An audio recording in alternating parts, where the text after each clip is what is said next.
자, 이 시간에 하나님 말씀 함께 나누겠습니다. 오늘 우리들에게 주시는 하나님의 말씀은 요한복음 7장 1절에서 17절까지의 말씀입니다. 이 계시의 말씀을 제가 봉독할 때 하나님의 음성을 다 함께 들으시기를 바랍니다. 그 후에 예수께서 갈릴리에서 다니시고 유대에서 다니려 아니하심은 유대인들이 죽이려 함이로라. 유대인의 명절인 초막절이 가까운지라. 그 형제들이 예수께 이르되 당신이 행하는 일을 제자들도 보게 여기를 떠나 유대로 가소서. 스스로 나타나기를 구하면서 묻혀서 일하는 사람이 없나니 이 일을 행하려 하거든 자신을 세상에 나타내소서 하니, 이는 그 형제들까지도 예수를 믿지 아니함이로라. 예수께서 이르시되 내 때는 아직 이르지 아니하였거니와 너희 때는 늘 준비되어 있느니라. 세상이 너희를 미워하지 아니하되 나를 미워하나니 이는 내가 세상의 일들을 악하다고 증언함이라. 너희는 명절에 올라가라. 내 때가 아직 차지 못하였으니 나는 이 명절에 아직 올라가지 아니하노라. 이 말씀을 하시고 갈릴리에 머물러 계시니라. 그 형제들이 명절에 올라간 후에 자기도 올라가시되 나타내지 않고 은밀히 가시니라. 명절 중에 유대인들이 예수를 찾으면서 그가 어디 있느냐 하고 예수에 대하여 무리 중에서 수군거림이 많아 어떤 사람은 좋은 사람이라 하며 어떤 사람은 아니라 무리를 미혹한다 하나, 그러나 유대인들을 두려워하므로 드러나게 그에 대하여 말하는 자가 없더라. 이미 명절의 중간이 되어 예수께서 성전에 올라가서 가르치시니 유대인들이 놀랍게 여겨 이르되 이 사람은 배우지 아니하였거늘 어떻게 그를 아느냐 하니, 예수께서 대답하여 이르시되 내 교훈은 내 것이 아니요 나를 보내신 이의 것이니라. 사람이 하나님의 뜻을 행하려 하면 이 교훈이 하나님께로부터 왔는지 내가 스스로 말함인지 알리라. 아멘. 우리나라에 추석 명절이 있는 것처럼 성경에도 명절이 나옵니다. 바로 오늘 본문에 나오는 유대인의 명절 초막절입니다. 초막절은 유대인들이 지키는 다른 어떤 절기보다 중요한 축제입니다. 제가 이 명절을 축제라고 하는 것은 이때가 10월 초, 지금 우리로 말하면 요즘같이 이제 곧 10월이 올 텐데 10월 초 추수의 시기이기 때문입니다. 보리와 밀 그리고 포도 같은 아주 소중한 곡식과 과일을 이제 거두고 그리고 수장을 하면서 감사함으로 7일 동안 잔치를 벌이는 명절입니다. 그래서 초막절에 다른 이름이 있는데 수장절, 곡식을 이렇게 저장한다. 수장이라는 것은 이게 이렇게 저장한다 이런 뜻이죠. 그래서 수장절이라고 부르기도 합니다. 제가 여기에 대한 성경을 두 곳을 읽어보겠습니다. 출애굽기서 23장 16절에 보게 되면 수장절을 지키라. 이는 내가 수고하여 이룬 것을 연말에 밭에서부터 거두어 저장함이니라. 그 다음에 신명기 16장 13절에서 15절도 읽어봅니다. 너희 타작마당과 포도주 틀의 소출을 거두어 들인 후에 이래 동안 초막절을 지킬 것이요 절기를 지킬 때에는 너와 네 자녀와 노비와 네 성중에 거주하는 레위인과 객과 고아와 과부가 함께 즐거워하되 내 하나님 여호와께서 택하신 곳에서 너는 이래 동안 내 하나님 여호와 앞에서 절기를 지키고 내 하나님 여호와께서 네 모든 소출과 내 손으로 행한 모든 일에 복 주실 것이니 너는 온전히 즐거워할지니라. 자, 이렇게 이제 초막절이라고 하는 이 명절은 농경적인 요소를 담고 있습니다. 기쁨의 절기지요.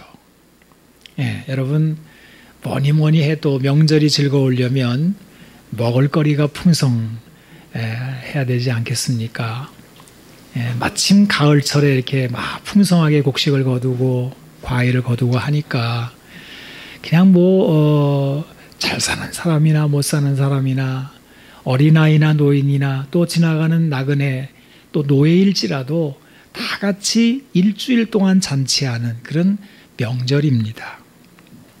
자, 이렇게 초막절은 우리의 삶의 풍성한 자연을 통해 주시는 그 은혜에 감사하는 그런 명절입니다.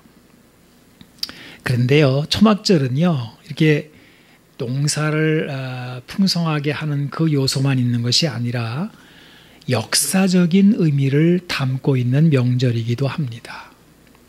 그래서 이제 우리나라 사람들이 이걸 이해하려면은 8.15 해방하는 해방절과 그 다음에 추석을 이렇게 같이 한꺼번에 모아놓은 것 같은 그런 절기입니다. 이스라엘 백성들도 해방한 적이 있죠. 애굽의 노예에서 풀려나 해방이 된 그런 역사적인 경험이 있습니다. 자, 이 애굽에 출애굽을 한 이 해방된 노예들이 가나안 땅에 들어가기 전에 40년 동안 광야 생활을 하게 됩니다. 이스라엘의 광야, 이 광야 생활, 이 얼마나 위험한 여정이었는지 몰라요. 가도 끝없는 그런 두려운 광야. 낮에는 뜨거운 햇볕으로 타는 목마름이 있고 밤이 되면 칠흑 같은 어둠이 몰려와서 추위와 또 사방의 두려운 해충으로부터 잠 못 이루는 그런 무서운 곳입니다. 물론 거기에는 농사를 지을 수도 없으니 먹을 것도 없습니다. 그런데 이스라엘 백성들은 이런 무시무시한 광야를 세 곳이나 파란 광야, 신광야 이렇게 이름 붙여진 곳을 지나가게 됩니다. 어떻게 지냈을까요? 어떻게 거기서 살아남았을까요? 낮에는 구름으로 밤에는 불로 지켜주시는 하나님의 은혜가 있었기 때문입니다. 하늘에서 만나가 내리고 반석은 물을 냈습니다. 이스라엘 광야의 40년은 기적의 연속입니다. 자, 이제 그 광야를 지나간 다음에 젖과 꿀이 흐르는 가나안 땅, 약속의 땅으로 들어갔습니다. 광야 생활이 끝이 난 거지요. 하나님은 잊지 말라 그러십니다. 그래서 광야 생활을 기억하라는 뜻에서 명절을 하나 만들어 놓으신 것이 바로 오늘 우리가 성경에서 보고 있는 초막절입니다.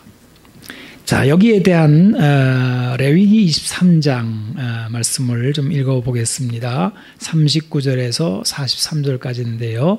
너희가 토지 소산 거두기를 마치거든 일곱째 달 15셋 날부터 이레 동안 여호와의 절기를 지키되 첫날에도 안식하고 여덟째 날에도 안식할 것이요. 첫날에는 너희가 아름다운 나무 실과와 종려나무 가지와 무성한 나무 가지와 시내버들을 취하여 너희 하나님 여호와 앞에서 이레 동안 즐거워할 것이라. 너희는 매년 이레 동안 여호와께 이 절기를 지킬지니 너희 대대로 영원한 규례라. 너희는 일곱째 달에 이를 지킬지니라. 너희는 이레 동안 초막에 거주하되 이스라엘에서 난 자는 다 초막에 거주할지니 이는 내가 이스라엘 자손을 애굽 땅에서 인도하여 내던 때 초막에 거주하게 한 줄을 너희 대대로 알게 함이니라. 나는 너희 하나님 여호와이니라. 자, 이 두 가지가 같이 이렇게 절기를 만든 거지요. 토지 소산을 거두어서 농사적인 이유, 그것이 있고요. 이게 다는 아니지요. 하나님이 이스라엘 백성을 애굽에서 인도하신 때에 그 광야에서 어떻게 살았습니까? 초막을, 번듯한 요즘같이 좋은 텐트가 아니에요. 그 초막을 짓고 거주하게 한 줄을 대대로 잊지 말게 하는 역사적인 의미가 이 초막절에 담겨 있는 것입니다. 이것이 초막절 명절입니다. 그래서 21세기가 된 오늘날에도 이스라엘 사람들은요, 아파트에 살면서 그 아파트 베란다에 이 초막을 얼기설기 짓고 그리고 거기서 초막절을 이렇게 지킨다고 합니다. 여러분, 이 초막이라고 하는 것은 풀로 지은 집을 말하는 건데요. 우리나라 사람들은 초가집이죠. 뭐 오늘날 초가를 어디서 볼 수 있겠습니까? 뭐 정말 어디 뭐 관광지나 가야 초가가 있을까 말까 하니까 초가가 어떻게 생겼는지 요즘 아이들은 보기도 어려울 텐데, 그러나 한 세기 전만 하더라도 우리나라 사람들은 대부분 초가에 살았습니다. 뭐 개화집 잘 짓고 사는 사람들은 양반들이고요, 서민들은 다 초가집 짓고 살았습니다. 그런데요, 성경에 나와 있는 이 초막이라고 하는 거는 우리나라 초가집하고도 또 달라요. 우리나라 초가집은 기둥도 세우고 벽은 흙으로 다 바르고 사방을 다 막고 뭐 구두를 놓고 정착해 사는 것이니까요. 그런데 성경의 초막절에 짓는 이 초막은 사뭇 다릅니다. 이건 집이라기에는 너무 허접한데 천정도 대충 이렇게 풀로 이렇게 막아서 하늘의 별이 보여야 된대요. 다 막으면 안 된다는 거예요. 그리고 사방으로 이렇게 다 막아야 집이 되는데 반드시 한 면은 뚫어놔야 된대요. 이스라엘 백성들이 광야에서 그렇게 지냈기 때문에 그대로 해야 된다는 겁니다. 여러분, 광야 생활은 정착이 아니지 않습니까? 지금 출애굽 노예로 살던 이스라엘 백성들이 해방이 되어서 가나안 땅이라고 하는 약속의 땅으로 가는 과정 속에 지금 그 나그네 같이 지금 가는 그 과정 속에 짓는 집이거든요. 그러니까 하나님이 가자 그러면은 후다닥 뜯어가지고 또 둘러매고 가서 또 치고 그래야 되는 거란 말이에요. 그래서 초막은 잘 지은 건물이 아니라 얼기설기 지은 임시 처소입니다. 초막절의 요점은 집에 있는 것이 아니라 광야 생활을 기억함에 있습니다. 날마다 기적이 일어나는 하나님의 보호하심이 그때 거기에 있었다는 거죠.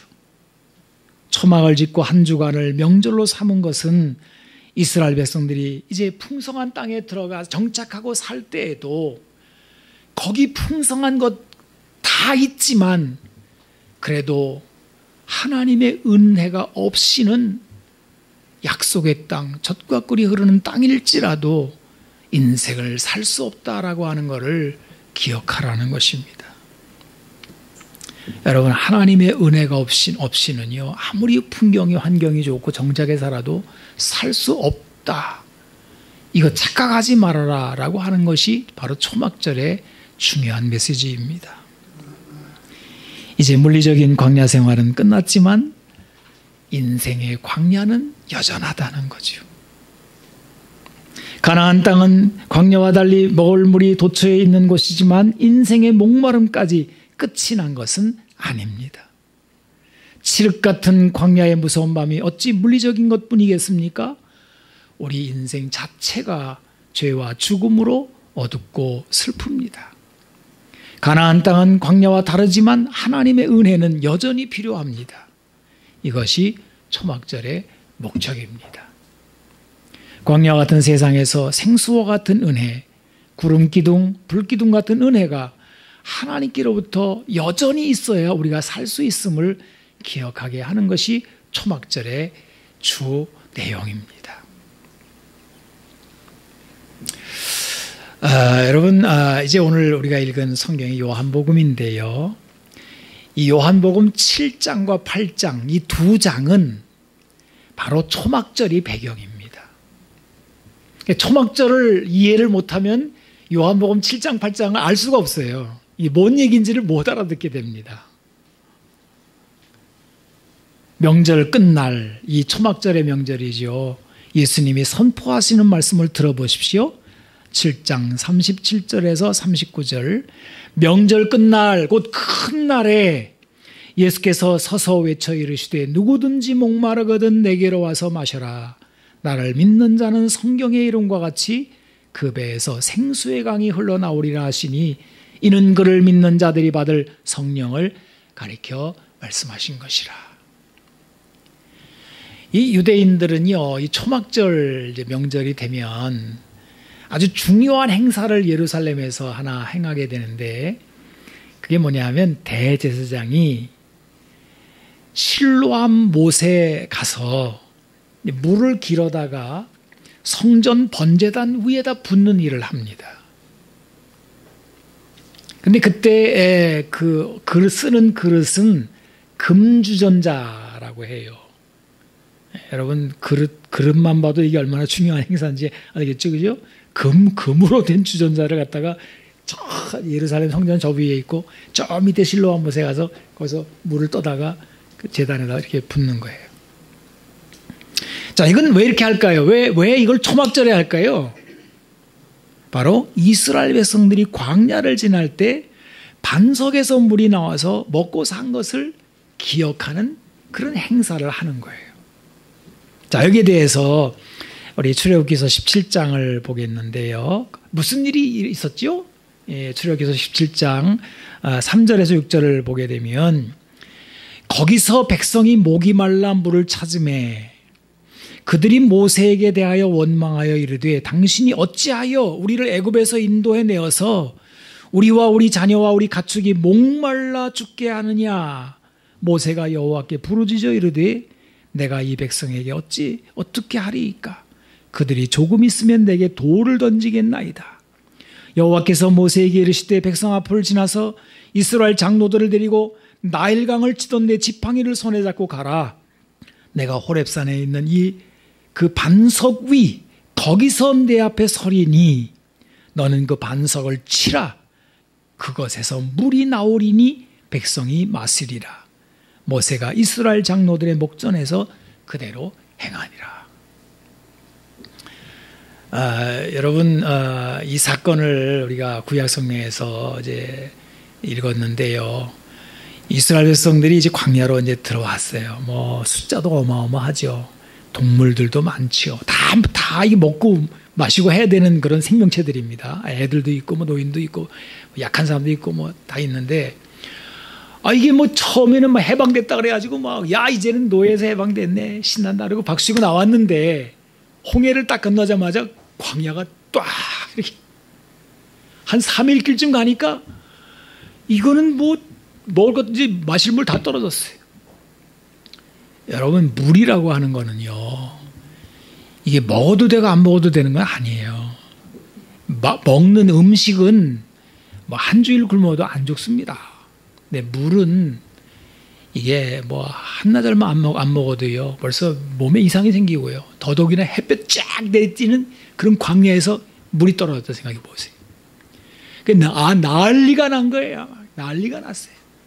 오죽하면은 모세를 향해서 돌을 집어들고, 이게 할 짓입니까 이게? 근데 모세도 당황했죠. 방법이 없잖아요. 아니 뭐 어디 광야에서 뭐가 있습니까? 아무것도 없어요. 하나님이 그러시는 거죠. 반석에서 내가 물을 내겠다. 참으로 신비한 말씀을 하십니다. 반석이라고 하는 게 돌덩이라는 말이거든요. 여러분, 하나님이 내신 물은요 지하수가 터진 게 아닙니다. 뭐 사막에 오아시스가 발견됐다는 말도 아닙니다. 단단한 돌에서 물이 터져 나왔다는 말씀이에요. 그런데 예수님은 이 장면에서 누구든지 목마르거든 내게로 와서 마셔라. 나를 믿는 자는 성경의 이름과 같이 그 배에서 생수의 강이 흘러나오리라. 이렇게 선포하시는 거예요. 그러면 예수님이 성경의 이름과 같이 그랬는데 성경 어디에 말씀하셨을까요? 바로 이사야 12장 2절 3절입니다. 보라, 하나님은 나의 구원이시라. 내가 신뢰하고 두려움이 없으리니 주 여호와는 나의 힘이시며 나의 노래시며 나의 구원이심이라. 그러므로 너희가 기쁨으로 구원의 우물들에서 물을 기르리로다. 라는 거예요. 이게 성경에 하나님이 약속하신 말씀이라는 거예요. 하나님을 신뢰하는 자, 곧 그를 믿는 자에게 구원의 물을 주신다는 약속입니다. 이제 광야 생활은 끝났죠. 이스라엘 백성들은 이제 가나안 땅에 들어와 있거든요. 그러니까 광야에서 물리적인 물 그걸 말씀하시는 건 이제 아니에요. 물리적인 물은 도처에 있습니다. 근데 여러분, 인생은 물에 비유할 수 있는 다른 목마름들이 있거든요. 광야든 가나안 땅이든 어느 시대 누가 무슨 상황에서 목마른 일이 있더라도 상관없습니다. 이스라엘 백성들은 타는 듯 타는 광야의 돌덩이에서도 물을 마셨듯이 하나님께서는 우리 인생의 광야를 지나가는 우리 삶 가운데 목마를 때 우리에게 생수와 같은 은혜를 주시겠다는 그런 말씀을 하시는 거예요. 돌 자체가 물을 낸 것이 아닙니다. 하나님이 내신 것입니다. 돌멩이라고 하는 거죠. 모르겠어요. 어느 돌멩이에서 물이 나왔는지 모르겠습니다만은 저도 광야 가봤거든요. 성지순례 한다고. 광야에는 돌이 다 돌밖에 없어요. 돌밖에. 그냥 어마어마하게 여기저기 다 햇빛이 너무 강하니까 돌이 시커멓게 멀겋게 막 이게 색깔이 그래요. 이스라엘 백성들은 계속 이게 진행을 하는 거죠. 그런데 여기서 돌에서 물이 확 나오더니 그 다음에 잘 먹었어요. 그리고 또 그 먹은 힘 갖고 또 가는 거예요. 가면 또 거기 가면 또 물이 없어요. 그러면 거기 또 돌멩이가 많잖아요. 그 돌멩이에서 또 물이 나오는 거예요. 그러니까 여러분, 이거는 돌멩이가 냈다는 말이 아니라 돌멩이는 한 곳에 머물러 있겠지만 하나님은 자기 백성들을 목자같이 인도하시면서 가는 곳마다 생수를 주시겠다는 말이거든요. 하나님께서 한시도 그 백성과 떨어지지 않고 가는 곳마다 물을 주신 것입니다. 사도 바울은 고린도전서 10장에서 아주 신비로운 말씀을 전해주고 있는데요.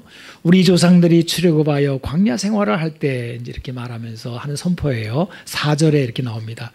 다 같은 신령한 음료를 마셨으니 이는 그들을 따르는 이란 말이 뭐냐면 따라다니는 이런 말이에요. 그들을 따라다니는 신령한 반석으로부터 마셨음에 그 반석은 곧 그리스도시라.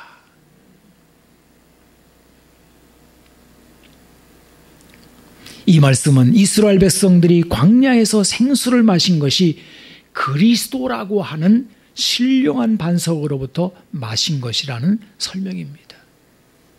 누구입니까? 예수님이지요.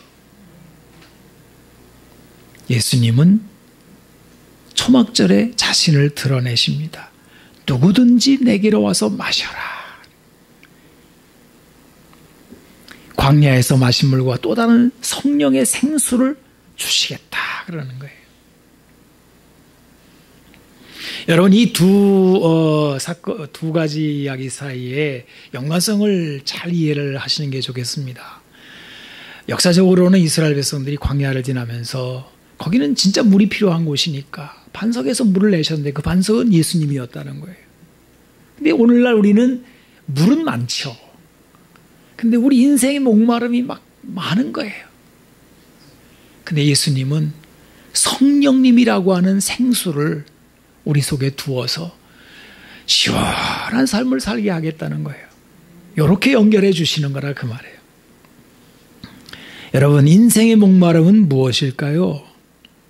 과연 인생의 문제가 마트에서 파는 생수만 있으면 다 해결이 되는 걸까요? 그렇지는 않잖아요.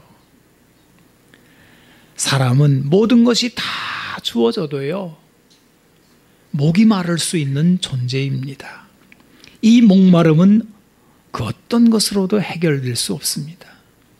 오직 예수님께로 왔을 때, 그분을 영접하여 그분을 믿을 때 우리 안에 성령님이 오시고, 성령님이 배라고 하는 것은 사람의 마음, 사람 가운데잖아요. 사람 속에, 변두리가 아닌 사람 속에서 저 깊은 데서 터져나오는 삶에 이 해가라는 기쁨이 있다는 거예요.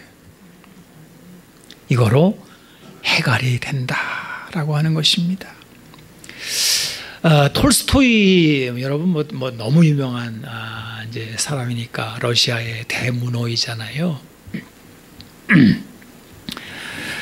이분이 이제 남긴 고백이 있습니다. 이제 제가 좀 길게 제가 읽어보겠습니다만은 이게 목마름이 뭔지에 대한 얘기를 좀 드리려고 하기 때문에 이게 톨스토이가요. 이게 재산이 많았어요. 귀족이 당시 귀족이니까요. 러시아의 귀족들은 땅이나 뭐 재산이 어마어마합니다. 뭐 러시아라고 하는 나라는 너무 큰 나라잖아요. 뭐 우리나라 사람들이 가지고 있는 재산 정도하고는 뭐 비교 안 될 정도로 뭐 땅도 어마어마한 이런 그 재산들을 갖고 있는 나라라고요.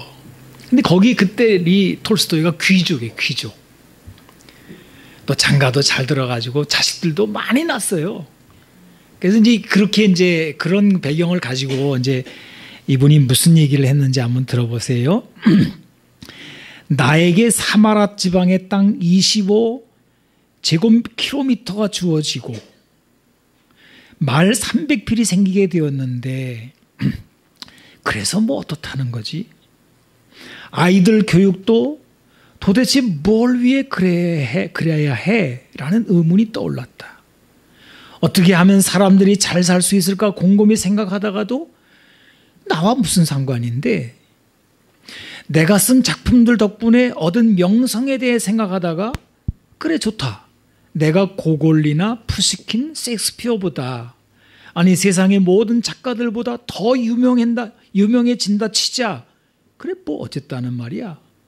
나는 그 어떤 대답도 찾을 수가 없었다. 내 삶은 멈춰버렸다. 숨쉬고 먹고 잠자지만 삶은 없었다. 내가 진정으로 원하는 것이 아무것도 없었기 때문이다. 마음속에서 뭘 원해도 그것을 이루든 못 이루든 아무 상관이 없음을 나는 알았다. 진실이란 인생이 무의미하다는 것이었다. 마치 잠깐 인생을 살다가 잠깐 헤매다 보니 어느새 벼랑 끝에 와 있고 내 눈앞에 파멸밖에 없다는 것을 명확히 보게 된 것 같았다. 멈출 수도 되돌아갈 수도 없고 눈앞에 삶과 행복이라는 기만과 진정한 고통과 죽음, 즉 완전한 파멸 외에는 아무것도 없는 현실을 외면하려 해도 눈을 감을 수도 없었다. 나는 삶에 신물이 났다. 거부할 수 없는 힘이 어떻게든 삶을 끝나도록 나를 인도하고 있었다. 자살하려는 것은 아니었다. 그저 나를 삶에서 끌어내려던 힘이 어떤 욕구보다 강렬하고 절대적이며 광범위했다. 나는 모든 힘을 다해 삶으로부터 벗어나려 몸부림쳤다. 내가 밤마다 옷을 갈아입느라 혼자 입고 나던 방에서 옷장 사이에 가로대에 목을 매는 일이 없도록 끈 같은 것을 치워놓았고 삶을 끝내고 싶은 유혹에 너무 쉽게 휩쓸리지 않으려고 총사냥도 그만두었다. 나 자신도 내가 무엇을 원하는지 알지 못했다. 나는 삶이 두려웠고 삶에서 벗어나기 위해 몸부림쳤으며 그럼에도 그로부터 무언가를 바랐다. 모든 면에서 내가 완벽하게 행복하다고 생각할 때 이런 일이 일어난 것이다. 내 나이 50도 되기 전이었다. 날 사랑하는 착하고 사랑스러운 아내와 훌륭한 자식들이 있었으며 내가 별 노력을 기울이지 않아도 알아서 확장되는 내 땅도 있었다. 그 어느 때보다도 더 친구들과 지인들에게 존경받고 낯선 이들에게 칭송받았으며 착각이 아니라 정말로 명성이 자자했다. 게다가 나는 육체적으로나 정신적으로 건강에 문제가 없었다. 오히려 내 또래 사람들에게 거의 볼 수 없는 육체적, 정신적 활력을 누렸다. 육체적으로는 밭에서 일하는 소작농들을 따라잡을 정도로 체력이 좋았고 정신적으로는 압박감 없이 쉬지 않고 8에서 10시간을 일할 수도 있었다. 그러나 그런 상황에서 살 수 없는 지경에 이르고 죽음을 걱정하며 자살하지 않으려 수단을 강구해야 했던 것이다. 잘 이해가 안 되시죠? 가만히 있어도 땅이 막 늘어난다는데 얼마나 좋아요. 아유, 나도 그렇게 한번 해봤으면 좋겠네. 근데 다 가진 그 순간에 텅 비더라는 거예요. 다 채운 것 같은 그 순간에 목이 말라 비틀어지는 것 같은 목마름이 있더라는 거예요. 솔로몬 전도서에서 한 얘기하고 너무 흡사하지 않아요? 우리 같은 사람들이야 뭐 거기까지 가본 일이 없으니까 에이 그래도 나는 좀 있어봤으면 좋겠네. 그게 거기 뭐가 있지 않을까 이런 생각을 합니다만은 다른 목마름이 거기 있더라는 거예요. 실제로 많은 사람들이 자살해 죽습니다. 정점에서. 왜요? 그 마음속에 타는 목마름을 그 어떤 것으로도 채울 수 없기 때문입니다.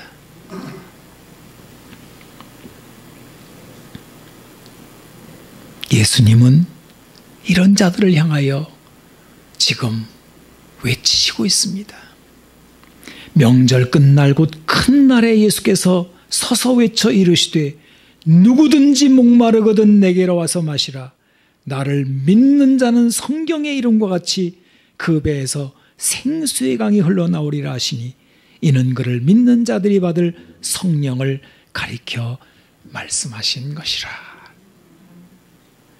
사실 여러분 톨스토이 같이 이렇게 다 같지 않아도요, 가난하고 형편없고 집 한 칸 별 보잘것 없어도요, 예수님으로 말미암아 성령님이 우리 안에 계시면요 시원한 생수와 같이 그렇게 살아갈 수 있다고요. 그런데 오늘 이 초막절 명절에 예수님이 선포하신 말씀이 하나 더 있습니다. 여러분, 제가 요한복음 7장과 8장 두 장이 초막절과 관련이 되어 있다고 그랬는데요, 8장으로 넘어가 보시면 12절에 예수께서 또 말씀하여 이르시되 나는 세상의 빛이니 나를 따르는 자는 어둠에 다니지 아니하고 생명의 빛을 얻으리라 라고 하는 또 놀라운 선포의 말씀을 하시는 거예요. 이것 역시 초막절 성전에서 예수님이 선포하신 말씀입니다. 여러분, 초막절과 이 빛은요 광야의 불기둥에 관한 것입니다. 제가 아까 그랬잖아요. 광야 이걸 초막절을 구약에 나오는 초막절을 이해 못하면 요한복음 7장 8장이 무슨 말인지 모른다. 나는 세상의 빛이다 그러니까 정말 근사한 말씀이야. 예수님이 빛이시래. 뭐 상당히 철학적으로 이게 형이상학적으로 생각하는 경향이 그게 아니고요. 실제로 그 무시무시한 그 광야를 지나갈 때 하나님이 불기둥으로 이스라엘 백성들을 인도하셨거든요. 예수님이 말씀하신 건 그거예요. 나는 광야 같은 세상의 불기둥이야. 너희를 지키고 인도해주는 불기둥이야. 이런 얘기거든요. 이스라엘 백성들이 출애굽하여 광야로 나섰을 때 광야의 밤은 춥고 어두운 곳이었습니다. 이들에게 빛이라고 하는 건 유일하게 하늘의 별들이었을 텐데요, 이건 도움이 안 되는 거예요. 그냥 북두칠성이니까 저쪽이 북쪽이다 그 정도밖에 안 되는 거예요. 아름답겠지요. 이 광야의 이 하늘의 별들은 쏟아질 것 같이 아름답거든요. 아름다움 뭐합니까? 여러분, 아름다움이 먹여 살리는 거 아니에요. 이쁘면 죄도 없다 그러는데 이뻐서 죽는 사람이 얼마나 많은데요. 이쁘면은 다 용서가 된대. 웃기고 앉아있네. 여러분, 이뻐가지고 망한 사람이 얼마나 많은데요. 뭐 얘기하다가 지금 하늘의 별, 그 하늘의 별이 쏟아질 것 같아. 우와, 우주가 아름다워. 그 되겠죠. 아름다우면 뭐해요? 지금 옆에는 지금 전갈과 뱀이 막 밤중에 막 스물스물 기어다니는데.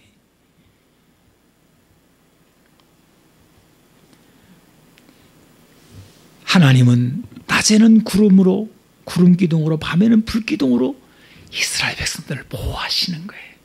자, 이 부분에 대해 성경을 읽어보겠어요. 출애굽기서 13장 20절에서 22절입니다. 그들이 숫곳을 떠나서 광야 끝 에담에 장막을 치니 여호와께서 그들 앞에서 가시며 낮에는 구름 기둥으로 그들의 길을 인도하시고 밤에는 불 기둥을 그들에게 비추사 낮이나 밤이나 진행하게 하시니 낮에는 구름 기둥, 밤에는 불 기둥이 백성 앞에서 떠나지 아니하니라 그랬어요. 이게 언제냐 하면요, 출애굽하고 바로 나온 거예요. 그러니까 하나님은 우리가 하나님 아버지라고 부르고, 하나님이 너는 내 아들, 우리가 하나님을 주님이라고 부르고, 우리는 그의 백성이 되었을 그때부터 하나님께서는 불기둥으로 인도하시기 시작하는 거예요.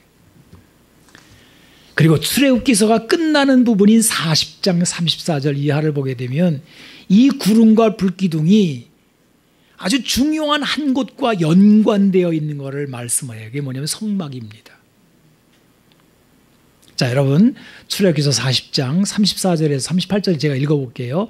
구름이 회막에 덮이고 여호와의 영광이 성막에 충만하매 모세가 회막에 들어갈 수 없었으니 이는 구름이 회막 위에 덮이고 여호와의 영광이 성막에 충만함이었으며 구름이 성막 위에서 떠오를 때에는 이스라엘 자손이 그 모든 행진하는 길에 앞으로 나아갔고 구름이 떠오르지 않을 때에는 떠오르는 날까지 나아가지 아니하였으며 낮에는 여호와의 구름이 성막 위에 있고 밤에는 불이 그 구름 가운데 있음을 이스라엘 온 족속이 그 모든 행진하는 길에서 그들의 눈으로 보았더라.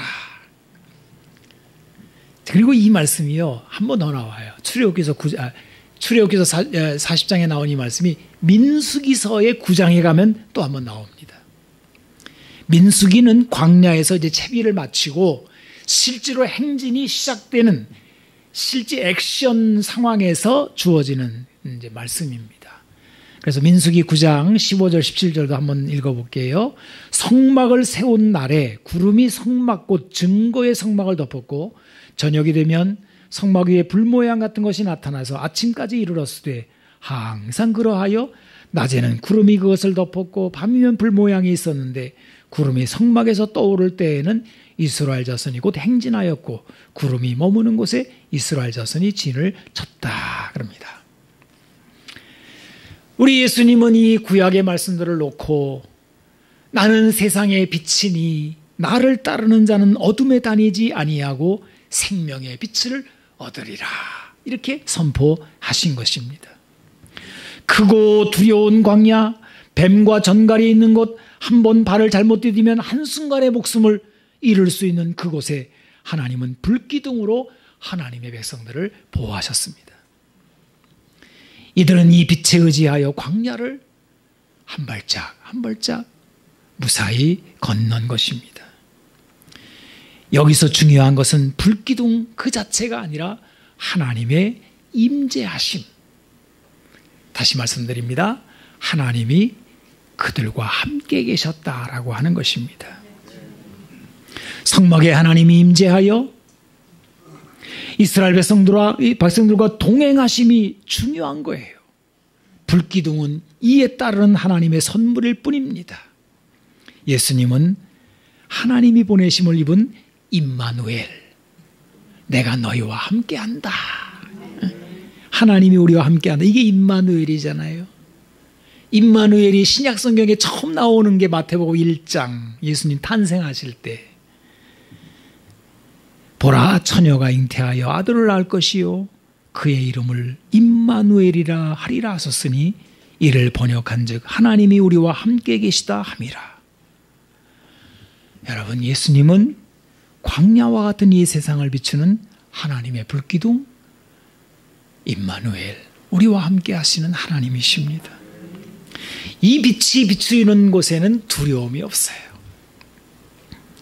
여기 우리 사는 세상은 광야같이 무슨 전갈과 뱀이 있는 것은 아니지 않습니까? 하지만 우리가 살고 있는 이 21세기 오늘날 이 세상에도 뱀과 전갈보다 더 독한 독을 가지고 우리를 쏘는 것은 여전히 있습니다. 그게 뭔지 아십니까? 이것을 밝혀주는 성경이 바로 고린도전서 15장 56절인데요.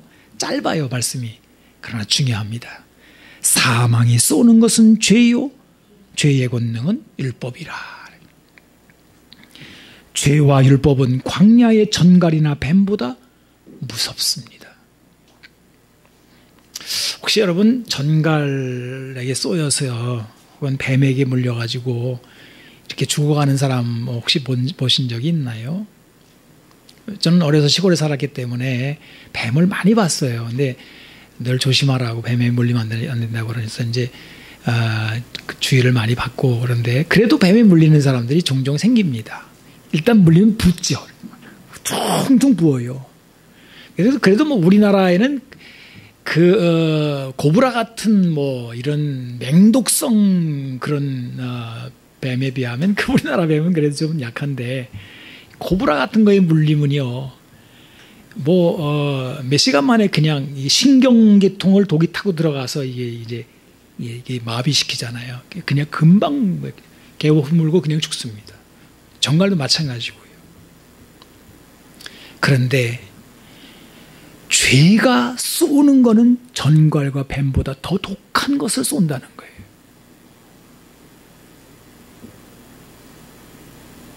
예수님은 이러한 죄와 율법의 권능 앞에서 선포하신 거예요. 나는 세상의 빛이니 나를 따르는 자는 어둠에 다니지 아니하고 생명의 빛을 얻으리라. 이게 요한복음 8장, 이게 초막절에 지금 예수님이 지금 선포하시는 내용인 거예요. 여러분, 이 요한복음 8장 12절, 나는 세상의 빛이야, 나를 따르는 자는 어둠에 다니지 않아, 이 말씀이 지금 8장 12절에 나오는데 바로 그 앞에 사건이 하나 나오죠. 무슨 사건인지 혹시 기억하십니까? 가늠하다 현장에서 잡힌 여자가 끌려온 사건입니다. 뭐 자세한 그 얘기는 없어요. 이 여자가 누구고 어떤 남자하고 이런 일이 일어났는지. 남자는 또 도망갔어요. 여자가 끌려왔어요. 아마 몰골이 아마 처참했을 겁니다. 머리는 풀어헤치고 막 눈물이 범벅이 된다. 부끄러운 거 수치와. 여러분, 뱀에 물리는 게 무섭습니까? 죄 짓고 걸려서 지금 수치를 드러내는 그 장면이 어떤 게 더 무섭습니까?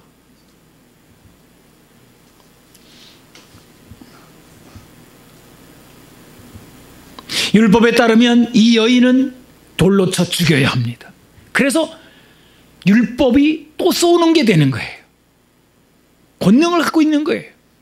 율법이 없으면 뭐 괜찮아요. 뭐 동물적 삶은 살면 되니까 뭐 너나 내나 다 똑같이 살면 뭐 죄가 어디 있냐? 그러면 그냥 되는 거예요. 근데 율법의 명시에, 법으로 명시했거든요. 가늠하다 잡히면 돌로 쳐 죽여야 된다 이게.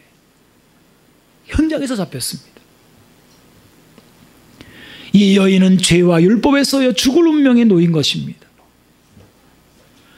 우리가 요한복음 7장과 8장을 읽어보게 되면 죄와 율법에 이 이빨에 물려 죽게 된 사람이 이 여인뿐이 아님을 발견하게 돼요. 안식일에 병자를 고쳤다고 예수님을 죽이려 한 바리새인과 제사장들 역시 이 여인과 다를 바가 없는 율법과 죄의 멍에에 지금 있는 사람들임을 발견하게 됩니다. 이들은 안식일을 어기면 죽는다는 율법 아래 살고 있으면서 안식일에 자기들이 예수님을 죽이려고 하는 모의를 하는, 이 뭐예요? 또 다른 안식일을 범하는 그런 오류를 범하게 됩니다. 가장 의롭다 자처하는 자들이 가장 흉측한 죄를 짓고 있는 중입니다. 이들이 돌을 들어 가늠한 여인을 치려 합니다. 하지만 자기 자신도 율법의 권능에 따라 사망에 매여 있음을 보지 못하고 있습니다. 이것이 인생 광야에서 지금 일어나고 있는 현상인 거예요. 여러분, 예수님은 이 여인을 구원하지 않습니까? 땅바닥에 글을 쓰시면서 좀 분위기를 가라앉게 하더니 자꾸 채근하는 사람들 앞에서 그러잖아요. 너희 중에 죄 없는 자가 돌을 들어 쳐라. 사람들이 다 가책을 받고 하나씩 떠나가고 여자와 둘이 남았어요. 너를 죽이려던 사람들이 다 어디 갔냐 했더니 여자가 할 말이 없지요. 나도 너를 정죄하지 아니하노니 다시 가서 죄를 범하지 말아라. 그리고는 여자를 보내요.